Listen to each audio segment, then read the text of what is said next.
নমস্কার, দেখছেন talk to Bangla. আমি অভিষেক রয়েছে আপনাদের সাথে। এই মুহূর্তে যে খবর নিয়ে উপস্থিত হয়েছে একদম বীরভূমে, কিন্তু অনুব্রত মণ্ডল তার চেনা মেজাজে এবং 2026-এর ভোট যত কাছে আসছে ততই যেন নিজের যে অস্তিত্ব, নিজের যে মেজাজ, নিজের যে দাবাং স্বভাব, সেটা কিন্তু অনুব্রত মণ্ডল একদম সরাসরি যেন প্রমাণ দিতে চাইছেন। তার কারণ বীরভূমের মিশ্রপাড়ায় একটি ক্রিকেট টুর্নামেন্ট এবং সেখানেই গিয়েছিলেন একদম জেলা সভাপতি, বীরভূমের তৃণমূল কংগ্রেসের জেলা সভাপতি অনুব্রত মণ্ডল, এবং সেখানে গিয়ে তিনি ব্যাট হাতে একটু খেলাও করেন এবং তার পরবর্তীতে যে বক্তব্য তিনি রেখেছেন সেটা কিন্তু রীতিমতন তার পুরনো মেজাজ এবং পুরনো চেনা ছকে সিনেমার ডায়ালগ দিয়ে যেমন মাতিয়ে রাখতেন অনুব্রত মণ্ডল ভোটের আগে, ঠিক তেমনই কথা কিন্তু আবারও তার মুখে শোনা গেল। তিনি খেলা শেষ করে যখন সাংবাদিকদের মুখোমুখি হন তখন তাকে বলতে শোনা যায়, খেলা আমার খুব ভালো লাগে এবং আমি খেলতে খুব ভালোবাসি এবং খেলা হবে। সেই যে পুরনো স্লোগান তিনি বলেছিলেন, ভয়ঙ্কর খেলা হবে এবং আমরা ইঞ্চিতে ইঞ্চিতে খেলবো,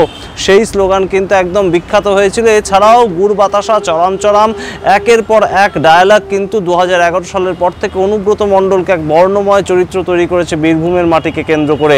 এবং সেই লাল মাটিতে কিন্তু 2022 সালের পর থেকে অনুব্রত মণ্ডল যখন তিহার বন্দী ছিলেন তারপর থেকে কিন্তু সেটা কাজল শেখের হাতে চলে যায় এবং সেই কাজল শেখ কিন্তু একটা কোর কমিটির কাটার মতন, অর্থাৎ কোর কাটার মতন কিন্তু একটা অনুব্রত মণ্ডলের যে ইমেজ সেটার সামনে চলে আসেন বারংবার। এবং সেই জায়গাটা নিয়ে কিন্তু অনুব্রত মণ্ডলের একটা অস্বস্তি ছিলই রাজনৈতিক পরিমণ্ডলের। ইদানিং আমরা শুনেছিলাম মুখ্যমন্ত্রীকে একদম সরাসরি সেই বিষয়ে বক্তব্য রাখতে, একদম নেতাজি ইন্ডোরের যে সভা সেখান থেকে মুখ্যমন্ত্রী মমতা বন্দ্যোপাধ্যায় একদম কেষ্টকে উদ্দেশ্য করে বলে যে কাজলকেও কিন্তু কনফিডেন্সে রাখতে হবে, কাউকে বাদ দেওয়া যাবে না। কিন্তু তারপরে আমরা বিভিন্ন ধরনের ঠান্ডা লড়াইয়ের ছবি শুনেছি, কিন্তু এবার একদম সরাসরি হিন্দি বাহুবলী ছবির ডায়ালগ শুনতে পেলাম অনুব্রত মণ্ডলের মুখে। তিনি শেষে বললেন, মেরা জুবান হি মেরা শাসন হ্যাঁ। একদম বাহুবলী ছবির যে ডায়ালগ, হিন্দিতে এবার ডায়ালগ দিলেন অনুব্রত মণ্ডল এবং তাই নিয়েই আবারও জোর তরজা শুরু হয়েছে। এই ডায়ালগ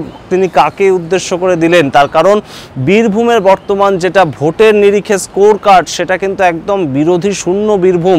তার কারণ 2023 সাল হোক কিংবা 2024 সাল হোক, রিসেন্ট যে দুটো ইলেকশন গেছে সেখানে কিন্তু তৃণমূল কংগ্রেসের একদম ব্যাপক ফলাফল হয়েছে, যদিও সেটা কাজল শেখের নেতৃত্বে। তার কারণ সেই সময় অনুব্রত মণ্ডল উপস্থিত ছিলেন না, কিন্তু ভোট করানোতে যে অনুব্রত মণ্ডল তার নিজের মেজাজে পারদর্শী এবং সেই জায়গাটা যে কোনোভাবেই একদম নষ্ট হতে দেননি তিনি, সেটাই বোধহয় আরও একবার বোঝাতে চাইলেন।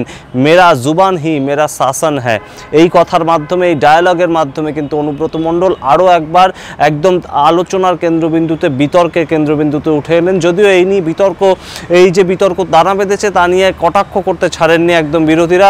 বিজেপির তরফ থেকে কিন্তু বলা হচ্ছে যে 2 বছর তো তিহারে ছিল, তাই জন্যে সে কিছুটা হিন্দি শিখেছে, আবার তাকে পুরোপুরি হিন্দি শেখার জন্য আবারও তিহারে পাঠাতে হবে। এমন কটাক্ষ যখন বিজেপির তরফ থেকে ছুড়ে দেওয়া হয়েছে, সিপিআইএমের তরফ থেকে তাকে দুষ্কৃতী বলে কিন্তু কটাক্ষ করা হয়েছে। কিন্তু বীরভূমের রাজনীতি কিন্তু এই মুহূর্তে উত্তাল যে অনুব্রত মণ্ডল তার পুরনো চেনা মেজাজে ফিরে আসছেন, তার পুরনো চেনা ছকে ফিরে আসছেন, পুরনো ছন্দে ফিরে আসছেন এবং তার যে প্রতিফলন সেটাই কিন্তু এই ডায়ালগ। এবং এই ডায়ালগের মধ্যেই কিন্তু 2026-এর একটা দামামা বাজিয়ে দিলেন অনুব্রত মণ্ডল, তেমনই কিন্তু মনে করছেন তার যারা কর্মী সমর্থক রয়েছেন তৃণমূল কংগ্রেসের।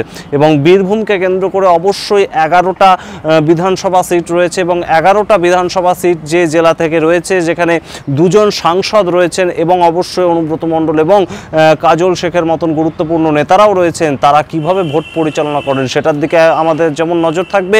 এবং বীরভূমকে কেন্দ্র করে গত দুটো ভোটে যে অশান্তির বার্তা উঠে আসেনি কাজল শেখ যখন দায়িত্বে ছিলেন ভোট করানোর জন্যে, সেই সময় কিন্তু তৃণমূলের ফলাফল ভালো হলেও কোনো ধরনের কোনো অশান্তির খবর তেমনভাবে উঠে আসেনি, যেটা কিন্তু 2022 পর্যন্ত আমাদেরকে সংবাদ মাধ্যমে শুনতে হয়েছে বিভিন্ন সময়। কিন্তু সেই জায়গাটাই কিন্তু এখন অনুব্রত মণ্ডলের একটা চ্যালেঞ্জ, যে অনুব্রত মণ্ডল জেলা সভাপতি এবং তিনি ভোট করাবেন কিভাবে, সেটা কি তার পুরনো একদম চরম চরম গুড় বাতাসা নকুলদানা সেই রকম মেজাজে, নাকি একদম কাজল শেখ যে স্টাইলটা নিয়েছিলেন একদম সংগঠনকে মজবুত করার মাধ্যমে, একদম মমতা বন্দ্যোপাধ্যায়ের বিভিন্ন প্রকল্পকে মানুষের কাছে ছড়িয়ে দেওয়ার মাধ্যমে ভোট করানো, সেটাই হবে তার হাতিয়ার। সেদিকে তাকিয়ে কিন্তু এখন গোটা রাজ্য এবং অবশ্যই বীরভূমকে কেন্দ্র করে কিন্তু একটা ঠান্ডা লড়াই এখনও পর্যন্ত বর্তমান অনুব্রত মণ্ডল এবং কাজল শেখ এই দুজনের মধ্যে। আমরা অবশ্যই নজর রাখবো যে 2026-এর ভোট যত এগোয় অনুব্রত মণ্ডলের এই যে মেজাজ, একদম পুরনো দামাং মেজাজ,